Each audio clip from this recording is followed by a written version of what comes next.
Hi Nikki, or usually I call you Miss Nikki, like I call Miss Marina, Miss Marina, or Miss Jenny, or the daughters of Miss Marina, maybe Maria and Tina. But right now it is Sunday, the 24th of September 2017. It is 8:09 at night, and I was about to go get some cookies and cigarettes. And there is something that I will probably do in the next few days.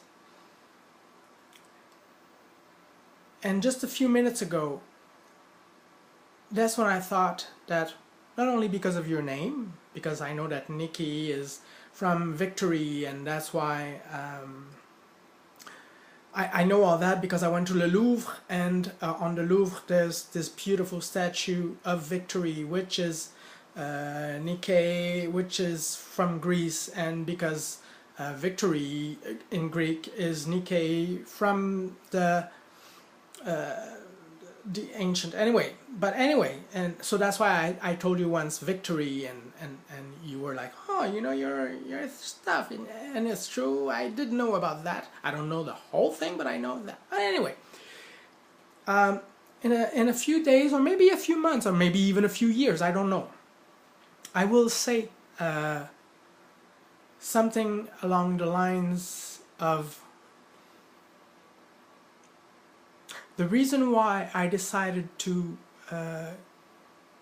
ask forgiveness to women, to you, instead of my mother. I thought about this a little earlier today, a few minutes ago. And when I will say this, everybody's going to be surprised, and they're not going to understand why I used you instead of my mother, and why all this, because there's many things that I think to do, like asking women, the female gender of the planet, for forgiveness on me as part of the male gender of the planet, who always used stupid arguments not to give to women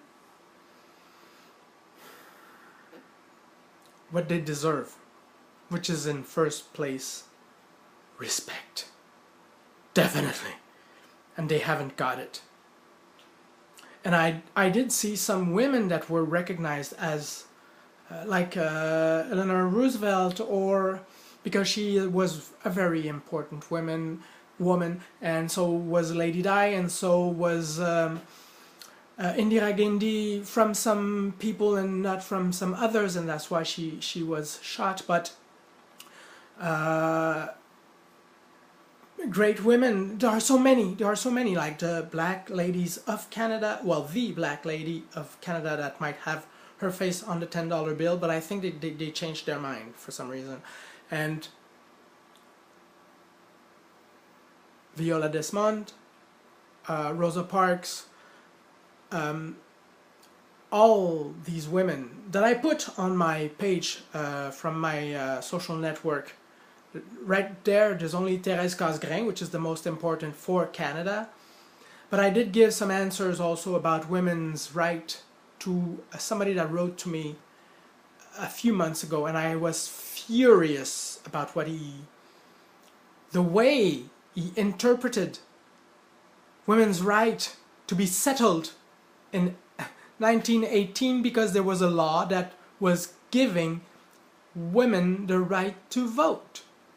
And unfortunately, at that time, not only did it take time for it to really happen and be something that would be something that we would take for granted actually right now, because that's what he's doing, and it is still not, but it is not. But at that time, First Nation women were not allowed to vote, and First Nation period was not allowed to vote, and there was the slavery, there was everything, and that was in 1918, which is next year, 100 years ago.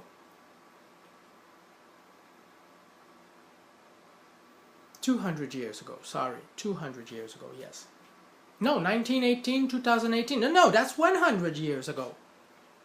Anyway, I thought, yeah, it was quite recent, because the person that told me that women's right was an issue of the past took the date that the law was passed to say that it was settled. Now, if this is how he settles things, and that didn't even consider every woman on the planet first, but okay, let's not ask for too much, let's stick to Canada, but just in Canada, for First Nation women that were not allowed to vote, and so many people took it like if it was okay, and even some women didn't do anything about this, and that the First Nation couldn't vote. And it was only until 60 something, I think, or 40. But anyway, with what happened with Martin Luther King in 68, the blacks got the right to be, and you have that when you watch the video that I put together, and also in French, so that French people could understand what was the meaning of the words that Martin Luther King used when he did his speech. Now, he was taking care at that time of black people's right, or right to freedom, because it was the right to freedom for everybody. Unfortunately, some black women didn't get freedom with this being done and everything that was done. And it is still the case with what is happening in places where some girls are excised. I don't know how to say that in English, but in French we call it excisé. And that there is still slavery all over the world in different ways, but still also in the old-fashioned way. It still exists. I did research and I did see that some countries still do it. But the children that have to work, to eat, to have a place to sleep, they're slaves. Women that have to fight for their food pension for their children, they're slaved to the man that told them that he loved them enough to have a child with them, or at least have sex with them, and when the child came, he left, and she has to fight to get money enough for the child that they did together, but that she's raising alone. Now, all those things I will probably explain, and there's much more. So there's about racism, there's about freedom, freedom of speech, freedom of action, liberty, equality. These are all words that we all, even the French, égalité, fraternité, and Marseillaise. But women in France don't earn as much as men. So maybe Scandinavian countries did succeed into doing something good. They did it there, and they're showing the example, which is already good. But why aren't the other countries taking example? My hand is getting tired, and it's already 9 minutes. But why aren't the other countries taking example, and why aren't they stopping right at the moment that they realize that what they're doing is wrong? What keeps Justin Trudeau from right away setting a "we're sorry, ladies. I'm sorry, mom. I'm sorry, grandma, for all the women that had to raise 17 children And when the church was telling them that they couldn't stop family, they couldn't go against having children at the price of maybe dying because they were at their 19th child or 20th child. And that goes without saying that they had to raise them. And right now, it is hard to raise one. It was not easier 100 years ago to raise a child, especially when you didn't have the right to vote. And if you were black, forget it. And if you were First Nation, even worse. And they were telling you that everything that you had learned in your whole life was wrong. And that you had to forget about the dream catchers and think about God. And he was telling you that you were a savage and that if you were a woman, you were not to be a part of his troops because you were a woman. And you were not entitled to equality, you were not entitled to rights, you were not entitled to freaking anything. And that's what they wanted them to believe, and they forced them to do it. And then when they didn't want to do it, they just killed them. And if they would... So that was slavery that was done to the First Nations here, from the French, the Portuguese, the Spanish, the English, every nation that did that to the First Nations of wherever they went. And they did the same thing in Australia, and they did the same thing in Africa. And the ones that will try to convert the First Nations of Siberia will do exactly the same thing, or whether it's in Mongolia or wherever. And I have all these in my head because the video that I made on the 8th of March 2017 as a memory of, or beginning of all this, of me getting to this, saying this right now at 8:20, just about to go get some cookies from you, and I'm getting to my point, but the women, sisters, ladies, wife, teachers that did all that, why don't they get an apology official from Francois, the Pope,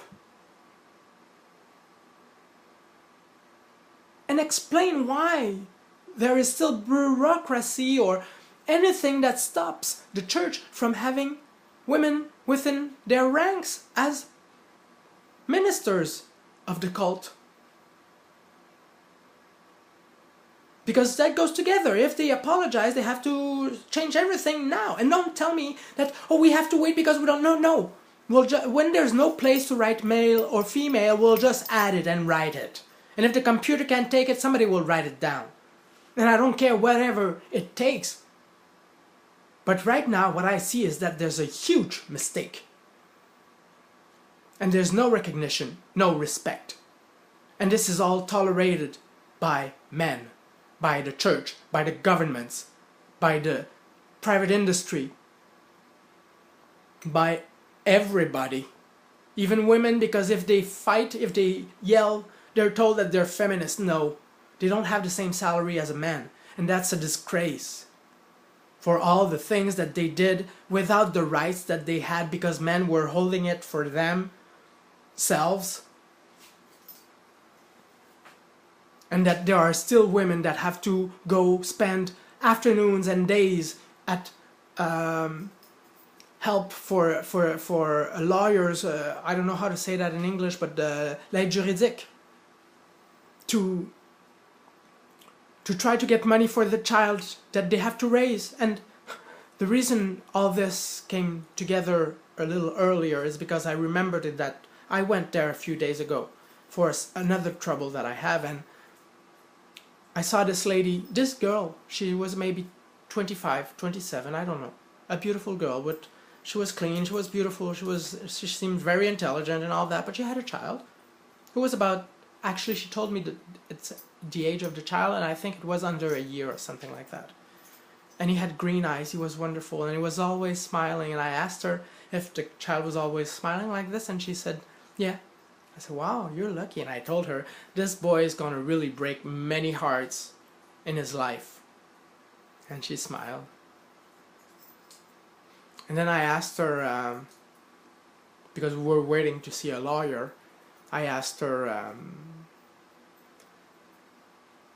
does he do all his nights?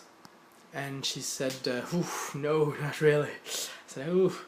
And I said, well, at what's the longest he can sleep right now? She goes, well, maybe 3 hours, and then I have to feed him. And I was like, ugh, that's hard. And I was thinking that it was around 1 in the afternoon.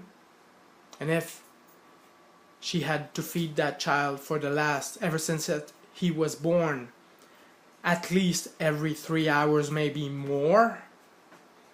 And we were in a place where she was looking for a lawyer with the child in her hand and feeding him with pablum that I don't know how she paid. And if she was succeeding in having this child being smiley and happy with the money that she had, I'm sure it was like a miracle, because I know many men who wouldn't even be able to take care of themselves alone if they had the money that she probably had in the bank, which was probably zero.